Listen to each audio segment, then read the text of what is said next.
Hello दोस्तों, कैसे हो आप सब। Welcome back to cricket chat. आज का वीडियो बहुत ज़्यादा स्पेशल होने वाला है क्योंकि आज हम बात करने वाले हैं उस टूर्नामेंट की जिसका इंतजार सिर्फ इंडिया नहीं पूरा क्रिकेटिंग वर्ल्ड कर रहा है, आईसीसी वुमेन्स टी20 वर्ल्ड कप 2026।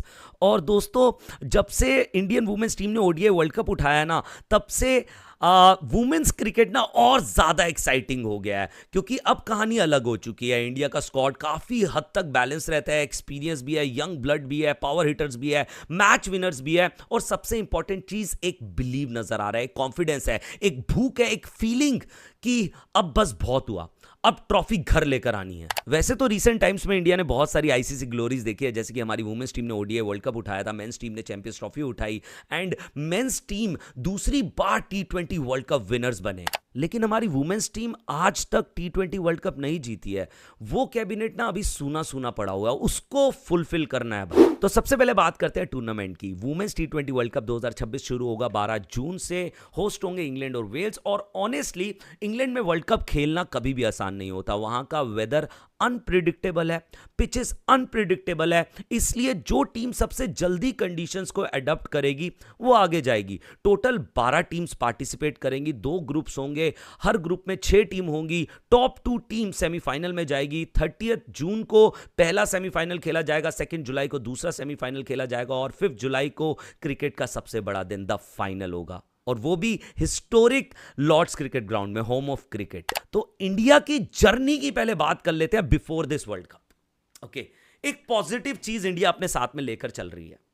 इंडिया ने वर्ल्ड कप से पहले इंग्लैंड में एक टी20 सीरीज खेली, ठीक वर्ल्ड कप से पहले। रिजल्ट था 2-1 इंग्लैंड की फेवर में। लेकिन कभी कभी रिजल्ट इंपॉर्टेंट नहीं होता, लर्निंग इंपॉर्टेंट होती है, कंडीशन समझना इंपॉर्टेंट होता है, और इंडिया को वो एडवांटेज मिल गया है। प्लेयर को वेदर का आइडिया होगा, ग्राउंड डायमेंशंस का आइडिया होगा, पिच बिहेवियर का आइडिया होगा। ये छोटी छोटी चीज़ें ना वर्ल्ड कप में बहुत बड़ा डिफरेंस क्रिएट कर देती है। ये चीज़ हमने देखी है मेंस टी20 वर्ल्ड कप के अंदर भी, जब न्यूजीलैंड इंडिया आई थी। 5 टी20 मैचेस की सीरीज उन्होंने खेली थी, और हालांकि उन्होंने ओडीआई सीरीज भी खेली थी, वो लोग जीते थे। टी20 सीरीज ये लोग हारे थे, लेकिन स्टिल कहीं ना कहीं उनको एडवांटेज मिला, वो लोग फाइनल खेले थे हमारे साथ। तो भाई एक बारी हम इंडिया का ग्रुप भी देख लेते हैं। ओके, इंडिया के ग्रुप में होंगी इंडिया के साथ Pakistan, south Africa, Australia, Bangladesh and Netherland.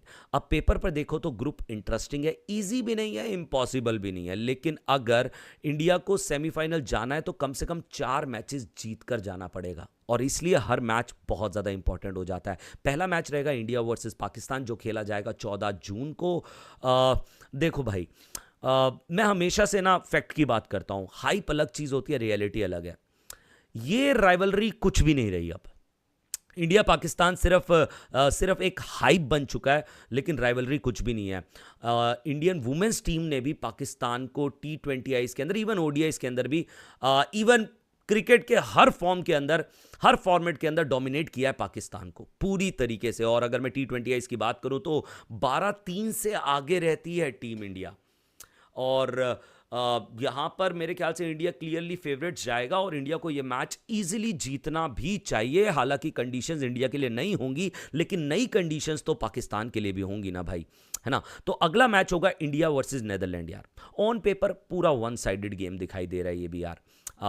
India 110% better side है, हद से ज़्यादा बेटर साइड है नेदरलैंड से, ज़्यादा एक्सपीरियंस है, ज़्यादा टैलेंट है। लेकिन क्रिकेट का एक गोल्डन रूल है भाई, किसी भी ओपोनेंट को हल्के में मत लो, किसी भी ओपोनेंट को अंडर एस्टिमेट मत करो। एक कोलैप्स, 1 या 2 रन आउट, एक बैड पावर प्ले, और मैच इंटरेस्टिंग हो जाता है। इंडिया को प्रोफेशनल क्रिकेट खेलनी होगी, रिस्पेक्ट के साथ, डिसिप्लिन के साथ। उसके बाद आता है इंडिया वर्सेस साउथ अफ्रीका। यहां से शुरू होती है इंडिया की असली कहानी वर्ल्ड कप की। मेरी नज़र में ना पाजी, देखो यार, ग्रुप स्टेज का ना सबसे इंपॉर्टेंट मैच है। यस, ऑस्ट्रेलिया वाला ब्लॉकबस्टर जरूर होगा, लेकिन साउथ अफ्रीका वाला ना क्वालिफिकेशन मैच हो सकता है। डिफरेंस समझ रहे हो यार।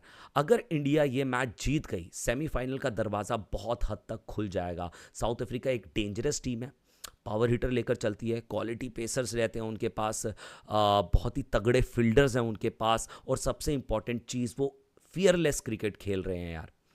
ये मैच ना टूर्नामेंट का टर्निंग पॉइंट भी हो सकता है। उसके बाद इंडिया खेलेगी 25 जून को बांग्लादेश के अगेंस्ट। बांग्लादेश ना बहुत अंडररेटेड सी टीम रही है यार। वैसे तो इंडिया क्लियरली इस मैच के अंदर फेवरेट्स जाएगी 110%, लेकिन अगेन वही गोल्डन रूल हमको याद करना पड़ेगा कि किसी भी टीम को हमको अंडर एस्टिमेट नहीं करना है यार, क्योंकि वर्ल्ड कप्स के अंदर ना एक अपसेट ना पूरा आपका वर्ल्ड कप बिगाड़ सकता है, आपका पूरा टूर्नामेंट बिगाड़ सकता है यार। उसके बाद होगा blockbuster 28 June, India versus Australia, mega blockbuster, mega event, mega challenge, Lord's cricket grounds, home of cricket. ये सिर्फ ग्रुप मैच नहीं होगा, ये स्टेटमेंट मैच होगा, ये अनाउंसमेंट मैच होगा। ये मैच वो है जहां इंडिया दुनिया को बता सकती है हम सिर्फ कंटेंडर्स नहीं हैं, हम चैंपियंस बनने के लिए आए हैं। ऑस्ट्रेलियन वुमेन्स टीम हमेशा से बहुत ज़्यादा डोमिनेट टीम रही है यार, हमेशा से बहुत डोमिनेंट टीम रही है। इनके पास 6 T20 आइस टाइटल्स हैं यार। ऐसा लगता है कि ट्रॉफीज़ इनकी परमानेंट प्रॉपर्टी है यार।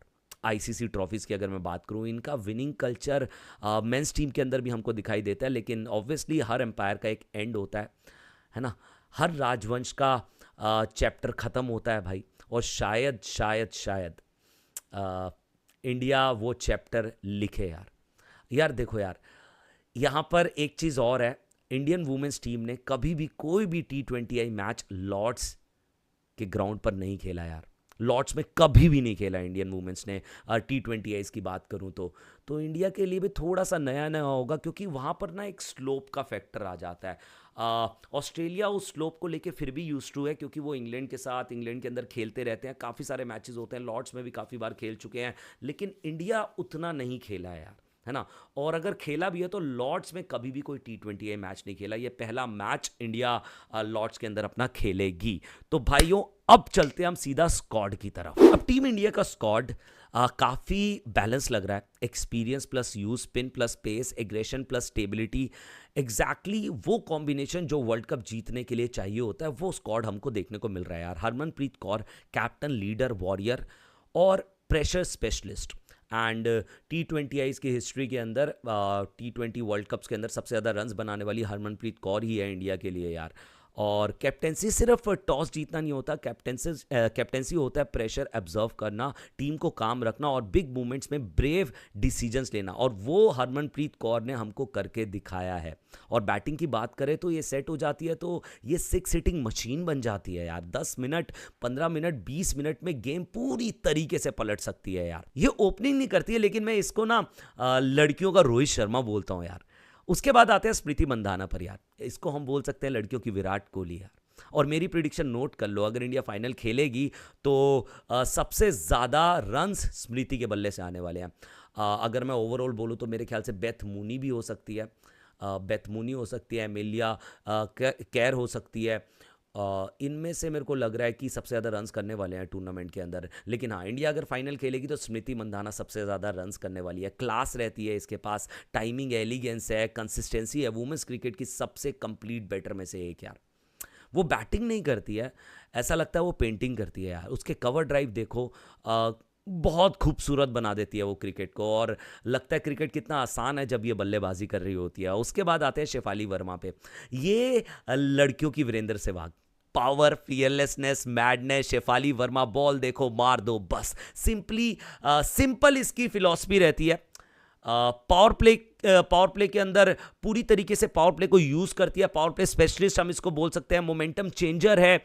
और शेफाली वर्मा का वुमेन्स T20 के अंदर पावर प्ले के अंदर मेरे ख्याल से सबसे ज़्यादा स्ट्राइक रेट है, अराउंड 157 का इन द वर्ल्ड। ओके, ये ओपोजिशन के सारे प्लान्स फेल कर सकती है। उसके बाद आते हैं हम जैमिया पर। ये ना सिचुएशन बेस्ड प्लेयर है, ये सिचुएशन रीडर है, ये क्लच परफॉर्मर है।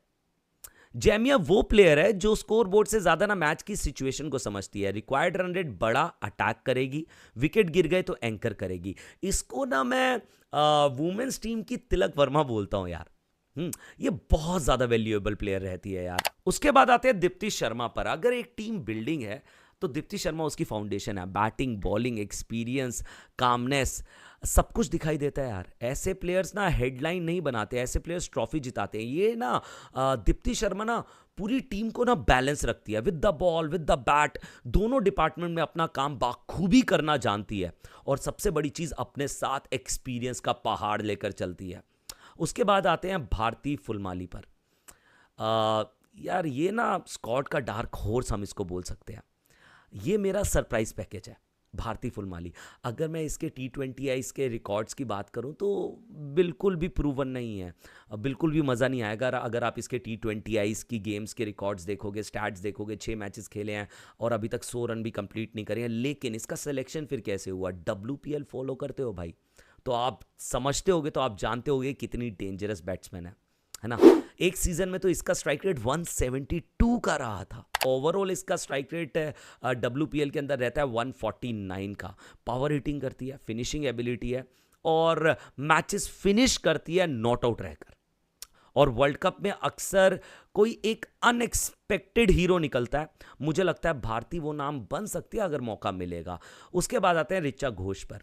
इसको मैं बोल सकता हूं, अगर मैं सिर्फ एज अ बैटर की बात करूं, सिर्फ बैटिंग की बात करूं, तो ये लड़कियों की MS धोनी है। Match finisher, power machine, game changer. कभी कभी लगता है ग्रेविटी भी इनके शॉट्स को रोक नहीं सकती। इतने लंबे लंबे, इतने ऊंचे ऊंचे छक्के लगाती है यार ये।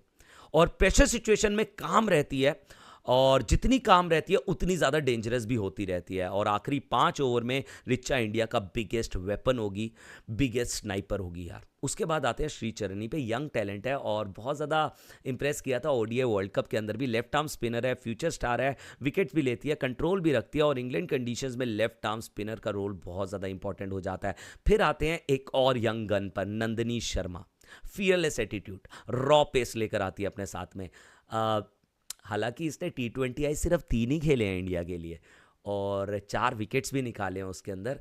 लेकिन फिर आप बोलोगे यार इतनी जल्दी मौका कैसे मिल गया? क्योंकि देखो यार, इसने एक सीजन खेला WPL का और सबको हैरान कर दिया। इसने 10 इनिंग्स के अंदर 17 विकेट्स निकाले अपनी रॉ पेस के साथ। तो लड़की के अंदर दम तो है, टैलेंट तो कूट कूट के भरा है भाई, है ना। तो अगला नाम आता है अरुंधति रेड्डी। एक्सपीरियंस है, डिसिप्लिन है, कंट्रोल है, डिसेंट नेम मैं बोल सकता हूं यार अरुंधति रेड्डी को। देन वी हैव क्रांति गौड़। इससे ना मेरे को ना यंग श्रीसंत वाली वाइब आती है, क्योंकि ये ना बहुत एग्रेसिव बॉलर है, एग्रेसिव पेस अटैक है, एग्रेसिव पेस बॉलर है, सॉरी। ये लड़की ना रन्स खाती है, ये रन्स लीक करती है, लेकिन साथ के साथ आपको विकेट्स भी निकाल कर देती रहेगी। और T20 क्रिकेट में विकेट्स टेकर की वैल्यू अलग लेवल की हो जाती है यार। उसके बाद राधा यादव, एक्सपीरियंस का खजाना, मिडल ओवर्स के अंदर स्पेशलिस्ट रहती है विद द बॉल। कहीं ना कहीं राधा यादव को हम बोल सकते हैं T20 specialist. Left arm angle लेकर आती है, गेम अवेयरनेस।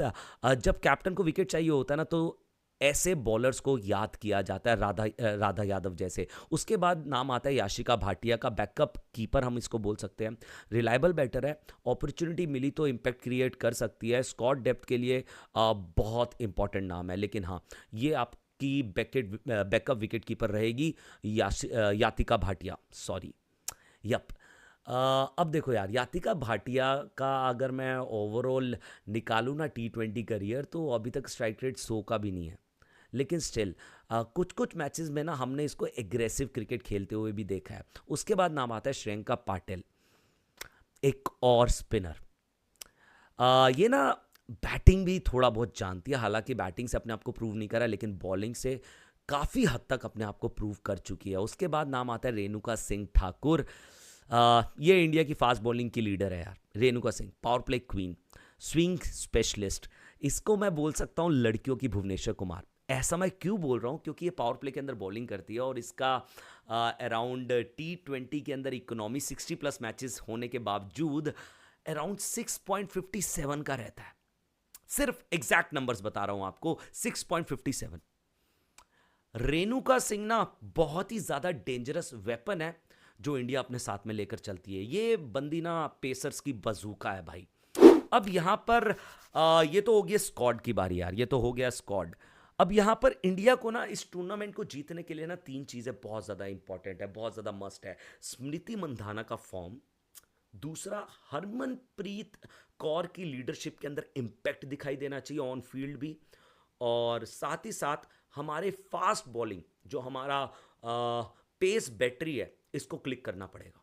हर मैच में कंट्रीब्यूशन देना पड़ेगा, क्योंकि इंग्लैंड के अंदर आपको पेसर्स ही सबसे ज़्यादा विकेट्स निकाल कर देते हैं।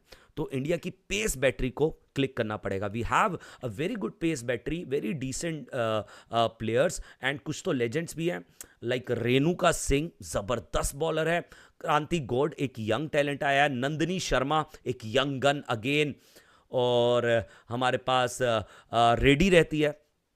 तो ओवरऑल अगर हमारा पेस अटैक देखा जाए तो इतना बुरा है नहीं, हमारा पेस अटैक अच्छा है और स्पिनर्स भी हमारे पास ठीक ठाक है। इवन हम लोग पार्ट टाइम स्पिनर्स भी अपने साथ में लेकर चलते हैं भाई। अब कुछ एक्सपेक्टर्स हो सकते हैं इंडिया के, लाइक जैसे कि स्मृति मंधाना, ऋचा घोष, भारती फुलमाली को भी मैं एक एक्सपेक्टर में गिनूंगा। हालांकि मुझे लग नहीं रहा इसको उतने ज़्यादा मौके मिलेंगे या फिर कोई भी मौका मिलेगा, बट स्टिल अगर मिलता है तो मेरे ख्याल से ये भी एक एक्सपेक्टर वाला काम कर सकती है। रेणुका सिंह एंड दीप्ति शर्मा, ये 5 प्लेयर्स इंडिया की वर्ल्ड कप स्टोरी लिख सकते हैं। एंड ऑब्वियसली इसके साथ हरमनप्रीत कौर की एक जबरदस्त कप्तानी भी चाहिए होगी। अब प्रिडिक्शन की बात करूं तो मेरी नज़र में New Zealand, England, India and Australia, ये मेरे 4 सेमीफाइनलिस्ट हैं यार, ठीक है। अब इंडिया के ग्रुप स्टेज की रेस की बात करूं तो हमारी रेस रहेगी ऑस्ट्रेलिया एंड साउथ अफ्रीका के साथ, ओके। और बाकी तो मेरे ख्याल से हम लोगों को मैचेस जीत जाने चाहिए, अनलेस कोई अपसेट ना हो। बांग्लादेश, पाकिस्तान और नेदरलैंड के अगेंस्ट हमको इजीली मैचेस जीतने चाहिए, वो उसमें हम क्लियरली फेवरेट्स ही जाएंगे। बट ये साउथ अफ्रीका वाला मैच कहीं ना कहीं डिसाइड कर सकता है हमारी सेमीफाइनल की क्वालिफिकेशन। अगर हम बाय चांस उस मैच में फंस जाते हैं तो ऑस्ट्रेलिया को लॉर्ड्स में हराना बहुत ज़्यादा ज़रूरी हो जाएगा, और जो बहुत ज़्यादा डिफिकल्ट भी रहने वाला है। आई होप इंडिया हराए, इंडिया ने पहले भी हराया, ओडीआई वर्ल्ड कप में भी हराया, लेकिन लॉर्ड्स की कंडीशंस ना थोड़ी सी डिफरेंट होगी भाई। अब देखो यार, कभी कभी जो ट्रॉफीज़ है ना सिर्फ स्किल से नहीं जीती जाती, कभी कभी ट्रॉफीज़ ना बिलीफ से जीती जाती है, और मुझे लगता है इस टीम में बिलीफ है, पैशन है, फायर है, और एक अधूरा सपना है, एक ऐसा सपना जो करोड़ों फैंस ने सालों से देखा है, और ऑब्वियसली इंडियन वुमेन्स टीम ने सालों से देखा है। ओडीआई वर्ल्ड कप तो उठा लिया, अब T20 वर्ल्ड कप की बारी है यार, जो कभी भी नहीं उठाया भाई। वर्ल्ड कप ट्रॉफी ना पाजी सिर्फ मेटल का टुकड़ा नहीं होती, वो सालों की मेहनत का इनाम होता है, वो आंसुओं का हिसाब होती है यार, वो उन सपनों का जवाब होती है जो बचपन से आप देखते आ रहे हो। और इमेजिन करो 5 जुलाई लॉर्ड्स, लास्ट विकेट गिरती है, कमेंटेटर चिल्लाते हैं India are the women's T20 world champions. यार तिरंगा हवा में लहरा रहा है, प्लेयर्स रो रही हैं, फैंस रो रहे हैं, और पूरा क्रिकेट वर्ल्ड देख रहा है कि इंडिया वुमेन्स क्रिकेट ने आखिरकार इतिहास रच दिया भाई। कम ऑन इंडिया, जय हिंद and all the best to Indian women's cricket. And please भाइयों एक लाइक कर देना, एक सब्सक्राइब कर देना। हाँ, मैं थोड़ा फंबल मारता हूँ बीच बीच में क्योंकि मैं एक्सपीरियंस नहीं हूँ, तो प्लीज़ सपोर्ट ज़रूर दिखाना, और मैं इस तरीके की वीडियोस और आपके लिए लेकर आता रहूँगा। Bye bye.